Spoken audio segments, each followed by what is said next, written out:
પાટણના regional science centre ખાતે 7 March 2025ના રોજ જનઔષધિ દિવસની ઉજવણી કરાઈ હતી। કાર્યક્રમના ભાગરૂપે વિદ્યાર્થીઓને વિજ્ઞાન પ્રત્યે વધુ જાગૃત કરવા માટે માનવ શરીર રચના પર વર્કશોપ અને ડ્રોન શોનું આયોજન પણ કરવામાં આવ્યું હતું।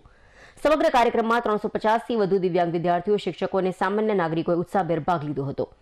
નિષ્ણાત ગાઈડ દ્વારા વિદ્યાર્થીઓને જેનરિક દવાઓના ફાયદા અને ભારતીય જનઔષધિ પરિયોજના અંગે જાણકારી આપવામાં આવી હતી। ત્યારબાદ ઇન્ટરેક્ટિવ મોડેલના માધ્યમથી માનવ શરીરના વિવિધ અંગો અને તેની કાર્યપ્રણાલી વિશે નિદર્શન કરવામાં આવ્યું હતું।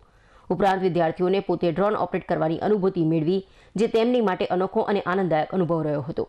સાયન્સ સેન્ટરના પ્રોજેક્ટ ડાયરેક્ટર ડોક્ટર સુમિત શાસ્ત્રીએ જણાવ્યું કે જનઔષધિ વિશે વધુ જાગૃતિ લાવવા માટે 1 માર્ચથી 7 માર્ચ સુધીના આખા અઠવાડિયાને દેશભરમાં જનઔષધિ સપ્તાહ તરીકે ઉજવવામાં આવે છે અને તેના છેલ્લા દિવસે 7 માર્ચને જનઔષધિ દિવસ તરીકે ઉજવાય છે, જેની આ વર્ષની થીમ ઓછી કિંમત શ્રેષ્ઠ દવા છે।